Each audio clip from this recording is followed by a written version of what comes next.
இப்போது இனிப்பான போண்டா ரெசிபி ஒன்று செய்யலாம். அது என்ன செய்கிறேன்னு பாருங்கள், எப்படி செய்கிறேன்ட்டு. அதுக்கு வந்துட்டு 1/2 கிலோ வெல்லத்தில் பாதி எடுத்துருக்கேன். பாதி எடுத்து ஒரு டம்ளர் மட்டும் தண்ணி ஊற்றிக்கும். கொஞ்சமாக தண்ணி பிடிச்சிக்கும். இந்த டம்ளரால் ஒரு டம்ளர் அளவுக்கு தண்ணி ஊற்றிட்டேன். இதை அடுப்பை பற்ற வச்சுக்கோம். வெல்லம் கரையிற வரைக்கும் அடுப்பு எரிஞ்சால் போதும். திக்குலாம் எதுவுமே தேவையில்ல. அது மண்ணுக்குன்னு ஏதாவது இருந்தால் தூசி இருந்தால் வடிகட்டுறதுக்கு, வேற ஒன்றும் இல்லை.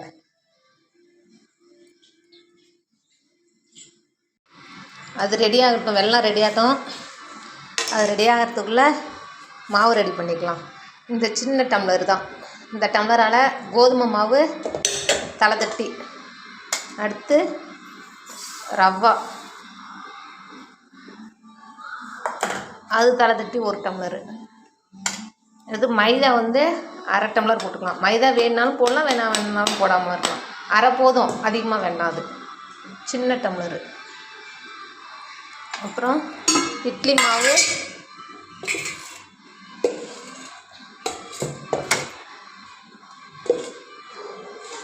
ஒரு 2 கரண்டி ஊற்றிக்கலாம்.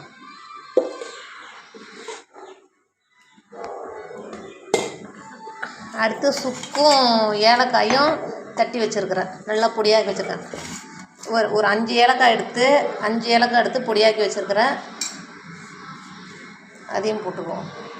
அது வெல்லம் ரெடி ஆகிறதுக்குள்ளே இதெல்லாம் செய்திடலாம். அவ்வளோதாங்க, வெல்லத்தை இறக்கியாச்சு.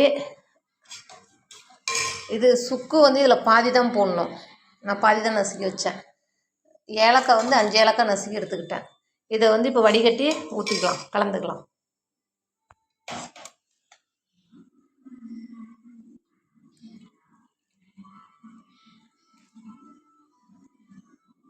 அவ்வளோதாங்க, வடிகட்டியாச்சு. இன்னும் மண் தெரியல, ஏதோ லைட்டாக அப்படியே மண் தெரிகிற மாதிரி அந்த வெள்ளத்தில் அப்படியே அடியில். பரவாயில்ல, வடிகட்டியாச்சு. மண் இருக்கோ இல்லையா, நம்ம வடிகட்டிக்கணும், தெரியாதுல்ல. அவ்வளோதான், கலந்துக்கலாம். இதை கரைச்சி வச்சுக்கலாம்.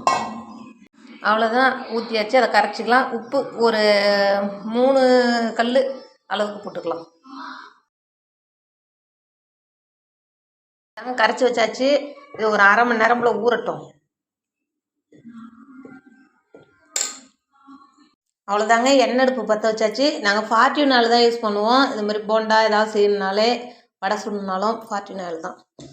அவ்வளோதான், எண்ணெய் காயிட்டோம். அவ்வளோதாங்க, எண்ணெய் காஞ்சிருச்சு. சின்ன சின்னதாக அப்படியே போட்டுக்கலாம்.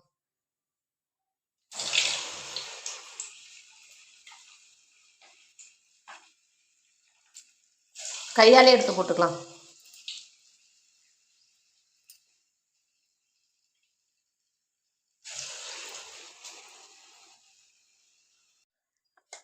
சின்ன குழி கரண்டியாலையும் கொஞ்சம் கொஞ்சமாக முண்டு ஊற்றிக்கலாம்.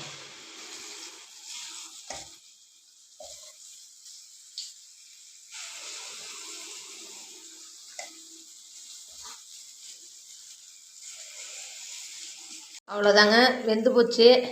வெளியில் பார்க்கறது வெந்த மாதிரி தெரியும், ஆனால் உள்ளுக்கு வேகாது. அதுதான் கொஞ்சம் கலர் சேஞ்ச் ஆகட்டும். இன்னும் இனிப்பு போண்டா ரெடி. அவ்வளோதாங்க, வெந்து போச்சு. எடுத்துக்கலாம்.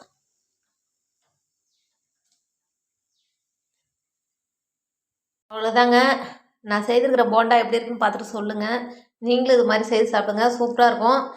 இனிப்பு கம்மியாக போட்டாலே போதும், ரொம்ப அதிகம் போடணுன்ற அவசியம் இல்லை.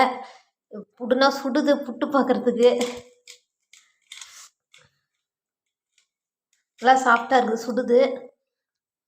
நீங்களே இது போல் இனிப்பு கம்மியாக செய்து சாப்பிட்டுட்டு எப்படி இருக்குன்னு சொல்லுங்கள். நான் செய்திருக்கிற போண்டா எப்படி இருக்குன்னு சொல்லுங்கள். சாஃப்டாக இருக்குது பாருங்கள், புடும்போதே நல்லா ஈஸியாக பஞ்சு போல் இருக்குது. இட்லி மாவு போட்டுக்கோங்க. இட்லி மாவு போட்டாக்க சூப்பராக இருக்கும். நான் செய்திருக்கிற போண்டா பிடிச்சிருந்தா லைக் பண்ணி, ஷேர் பண்ணி, கமெண்ட் பண்ணுங்கள், சப்ஸ்கிரைப் பண்ணுங்கள். நீங்களே இது போல் செய்து சாப்பிடுங்க.